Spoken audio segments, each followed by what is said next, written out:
بسم الله الرحمن الرحيم الحمد لله رب العالمين والصلاة والسلام على رسول الله وعلى آله وصحبه أجمعين. Inshallah, in this brief video I want to talk about dua, but dua is a very vast topic. I want to specifically address a very specific aspect of dua. Now, before we get to that, of course we all know that dua is a great act of worship. We worship Allah subhanahu wa ta'ala through making dua to Him alone. Allah subhanahu wa ta'ala commends us in the Quran to call upon Him and make dua to Him, and He promises us that He's going to answer that dua, and Allah's promise is the truth.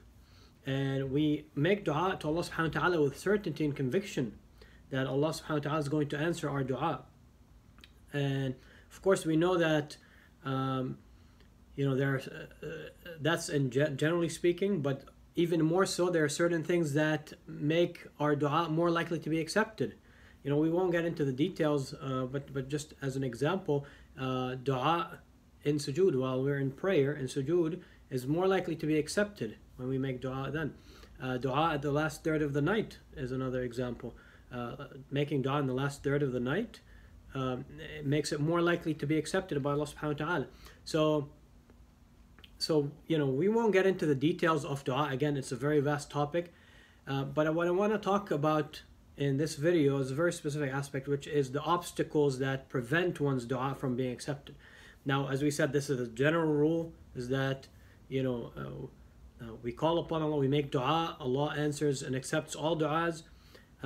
That's in generally speaking. Now, we know from the Quran, authentic Sunnah of the Prophet ﷺ, that there are certain things that are obstacles or that prevents one's dua from being accepted. So this is what I want to talk about in this video. Inshallah, we're going to keep it brief. This isn't going to be comprehensive by any means, but just to remind us and give us an idea of certain things that prevent one's dua from being accepted. So there, as we said, that was the general rule, dua is being accepted. The exceptions, or things that prevent a dua from being accepted. And there's two aspects there. So I'm going to talk about one aspect, which is things that pertain to or relate to the one making dua, the condition, or the person who is making dua, the condition of the person who is making the dua, and the things that relate to that. And the other aspect that we'll talk about of things that prevent one's dua from being accepted are things that pertain to the content of that dua, the dua itself. Not the person making, but rather the dua itself that's being made. So in one aspect, we'll talk about things that prevent the dua from being accepted, that pertain to the person themselves, the individual themselves who's making that dua. And the other aspect, we'll talk about things that prevent a dua from being accepted, but that pertain to the dua itself, the content or the dua itself that's being made, rather than the individual. So with regards to the person making the dua, we know the Prophet ﷺ told us in one hadith, again, it's a longer hadith, we'll quote the part that's relevant. The person who is raising their hands up to the sky saying, Ya Rab, making dua, calling upon Allah, but that person's food, they eat from haram, they drink from haram, they wear clothes from haram, and they're nourished by haram, their body is nourished by haram. The Prophet ﷺ said, how would such a person be answered? How would the dua of such a person in that condition be answered and accepted by Allah subhanahu wa ta'ala when they're eating haram, drinking haram, wearing haram?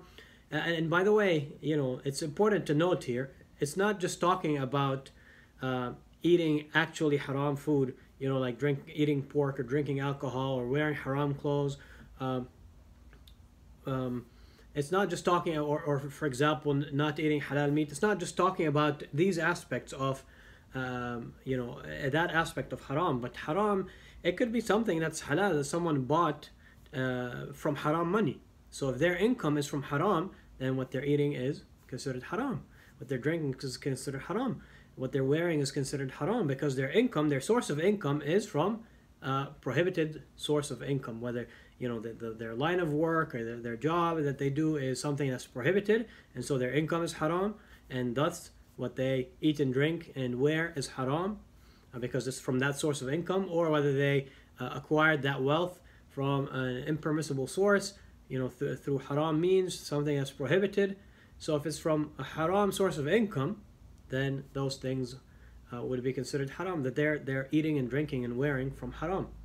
So that the Prophet ﷺ is saying, how would a person in such a situation, such a condition, even though he's making dua to Allah subhanahu wa ta'ala, how would his dua be accepted? Why would it be accepted when he's eating and drinking and wearing from haram? He's basically immersed in haram.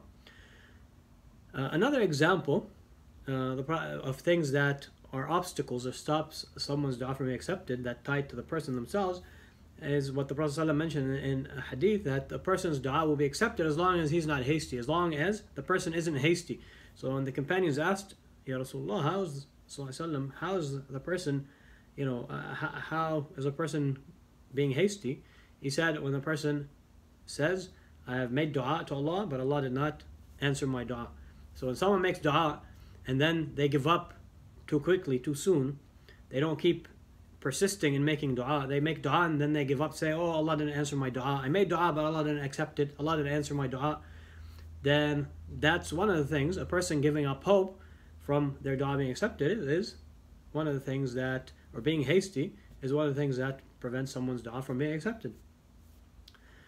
The Prophet ﷺ also tells us in another hadith to call upon Allah with certainty that He's going to answer it, with certainty of it being answered, the dua being answered. And then the Prophet ﷺ continued and said, know that Allah does not answer or accept dua from a heart that is heedless and distracted. So a person's heart, if it's not focused, if it's not, if it's really not present when it's making dua, then Allah will not accept that dua. If the person's heart is heedless and just distracted, they're just making dua and passing with their words, but they don't even, their mind, their heart doesn't truly, grasps the meaning of the dua that they're saying, then that dua will not be accepted. So that's one of the things, if a person's heart is distracted and heedless, and they're making dua, that's one of the things that prohibits or prevents someone's dua from being accepted. Another example, which the Prophet ﷺ mentioned in another hadith, of things that prevent one's dua from being accepted, things that, again, obstacles that pertain to the person's condition, the person themselves who's making the dua.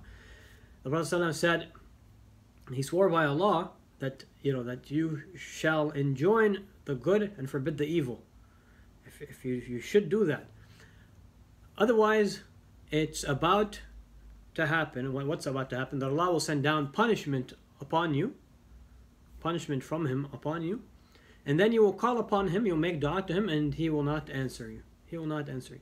So again, showing not just the importance of enjoining the good and forbidding the evil, but showing that not fulfilling the commandments of Allah subhanahu wa ta'ala is one of the such as the important commandment of enjoining the good and forbidding the evil, is one of the reasons that stands between you and your dua being accepted, if you're not enjoining the good and forbidding the evil, if you're able to, of course, everyone according to their ability, as we know, of course, in the other hadith of the Prophet ﷺ.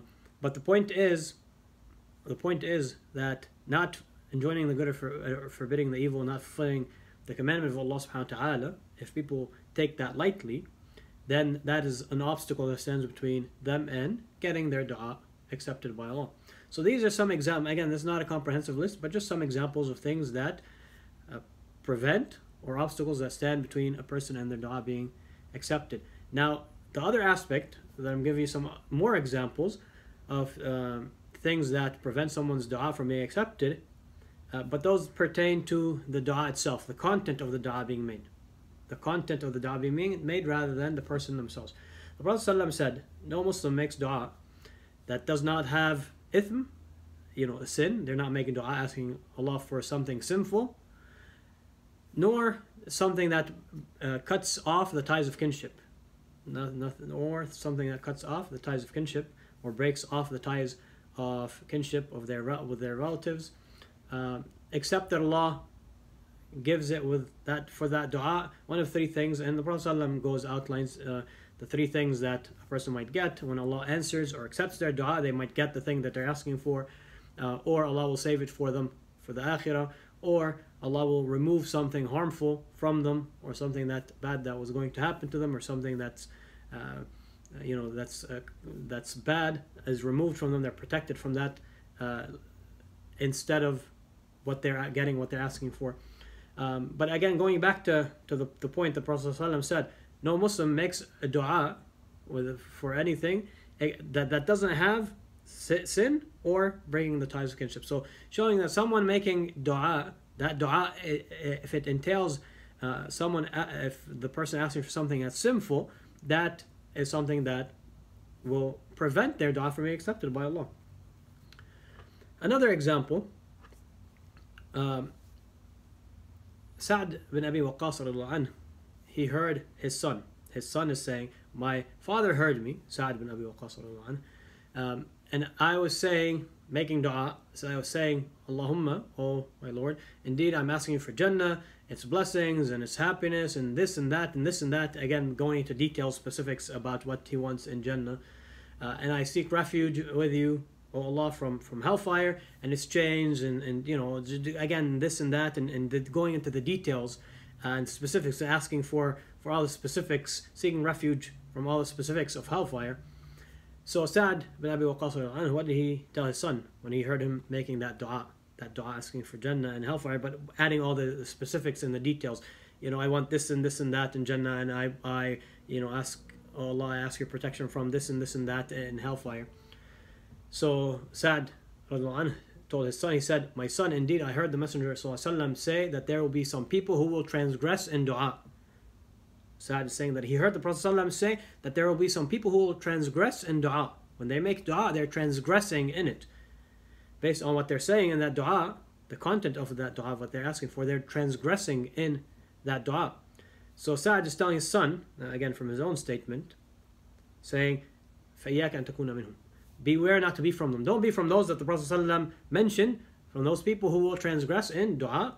And he continued on to say, you know, to his son, if you're given Jannah, for indeed if you're given Jannah, you're given Jannah and what's in it of goodness. And if you're protected from hellfire, then you're protected from hellfire and everything that bad that's in it.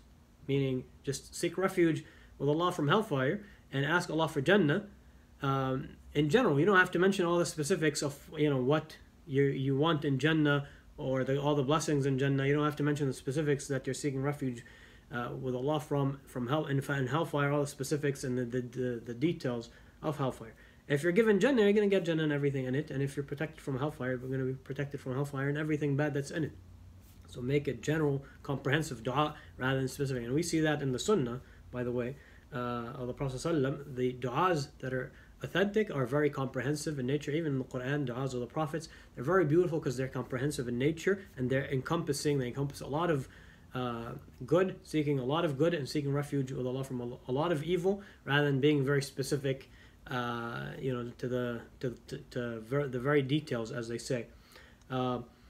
But so again, these are examples that are things that prohibit or obstacles that stand in between a person and getting their dua from being accepted, that pertain to the content of that dua. And of course, as we said, this isn't comprehensive. This isn't a comprehensive list, but just as an example, so we have, you know, an idea that okay, you might be making dua. You know, so again, the goal behind this video, inshallah, I'm going to wrap it up to not make it too long. But the goal behind it is, you know, if one is making dua and their dua is not being answered, they need to stop and do some self-reflection and assess their condition. What are they asking for? You know, what's the content of their dua? What's their own condition? Their income? All these things that we mentioned, the other obstacles that prevent one's dua from being accepted. See, you know, are there some obstacles that they need to get rid of in order for their dua to be accepted? There's certain things that they need to change about themselves, their own condition as a person, or the content, the wording of their dua. What are they actually asking for in order for their dua to be answered and accepted by Allah subhanahu wa ta'ala? But it's important to note that it's not always due to some of these things. Sometimes you might not get exactly what you wanted, because as we just mentioned in the hadith, that when the person makes dua and it's accepted by Allah, when Allah accepts that dua and answers that dua, a person gets one of three things. One of them is they get the thing that they're asking for, but there's two other things. They might get it in the akhirah, they might be saved for them in the akhirah. Allah subhanahu wa ta'ala might give them the reward instead of that for that thing in the akhirah.